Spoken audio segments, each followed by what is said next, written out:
Attention, learning and behavioural problems affect thousands of Australian families, with rates on the increase.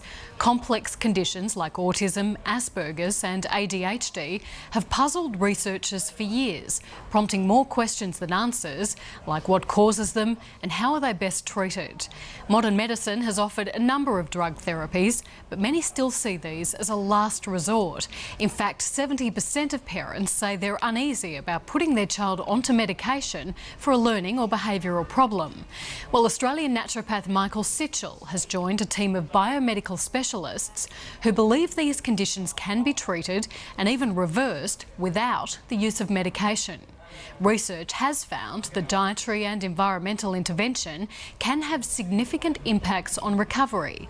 A former Olympian, Michael's passions have now turned to treating autism spectrum disorders the natural way, and he's authored 4 books on the subject, including his latest, Good News for the Alphabet Kids. Sky News reporter Natalie Murray recently sat down with Michael Sichel. Michael Sichel, thanks very much for your time. First, tell me, what led you to want to specialise in the non-drug treatment of autism spectrum disorders? Well, desperate parents, really. The first 2 boys that were brought to me, I was able to help them, and so I knew that I could help these children. And these 2 boys had a problem which we called candidiasis, which is an increase of candida. And by just reducing that, we helped this boy to return to normal. He was 90% of the time bad and only 10% of the time good, his mother said when he came to me. At the end of 1 week, he was 90% good and 10% bad, only a normal boy. Well, you obviously strongly believe that disorders like these can be treated without pharmaceutical drugs. Absolutely, yes. We were doing it all the time. And for 10 years now, we've been doing it successfully out. Well, take me through some of the more common disorders that you deal with and perhaps the differences between each one. Autism itself is the major problem we deal with, and the symptoms in autism are multifactorial, and all the other sub-units of ASD problems have all the things which, or some of the things which the autistic boy has. An autistic boy typically loses milestones when they're about 20 months to 30 months of age. In other words, they lose speech, eye contact, they begin to self-harm themselves, they stim, which is flapping their arms like this, they lose a lot of things which they've already gained, and they begin to become anxious, and they can't sleep well, and they have gut problems and all kinds of things like that. And the other problems that go along with that are called words like ADD and ADHD and OCD, which is obsessive compulsive disorder. Obsessive compulsion is also a part of autism, where a child will get a toy or toys and line them up, for instance. Or they want to go to school in a certain way, a certain route, and they'll really get angry if they don't have their obsessive way. It's all part of the problem.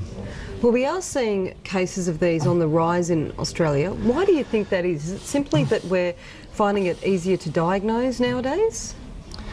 No, it's not the diagnosis. I mean, an autistic boy is an autistic boy. You know, if you see an autistic boy in the lounge room, you know he's autistic. You don't have to have a diagnostic skill. So, no, it's really an increase in these children have functional problems. They have gut problems, for instance. They're bloating, they get pains here, they get diarrhea and alternating diarrhea, they can't sleep properly anymore, they're going backwards in all kinds of functional areas. And one of the reasons, or some of the reasons which we find, are the overuse of antibiotics. The overuse of antibiotics has been rife among these children. One of the reasons for that is that actually a vaccine causes the immune system to respond to itself. Makes the immune system jump, in other words. And unfortunately, in a certain percentage of children, the immune system will jump too high, and it will cause the white cells to go down and the cells that control allergies to go up. These children have a whole host of allergies. Nearly all of them are allergic. Now, that is one of the reasons why we're seeing. Also, and antibiotics will also cause the death of friendly bacteria in the gut, which allows the yeast forms, which are not affected by antibiotics, to increase. Now, the candida is a common form of a yeast form which they have in their guts. They release 80 different toxins into the stomach, into the gut, which can go through it's called a leaky gut. The gut becomes leaky, can leak through into the bloodstream these toxins. Well, they go to the brain, and those are the reasons why.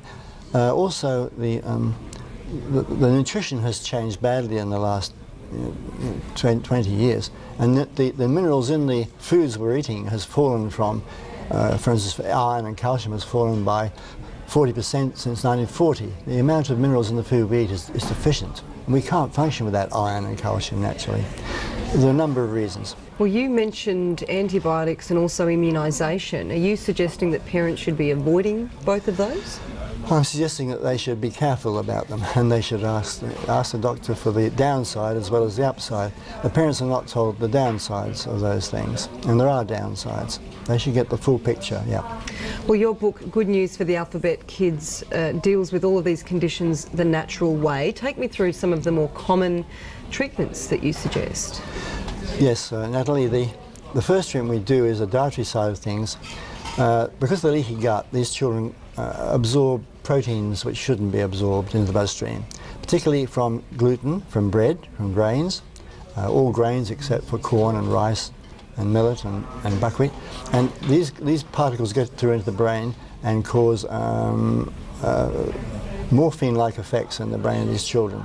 The cell receptors in the brain, which normally tackle morphine, become receptors for gluten particles. They're called glutamorphines. The same thing with milk. From caseomorphines, the casein in the milk can go through too. So we give them a gluten-free, casein-free diet, and the results are quite remarkable, really remarkable.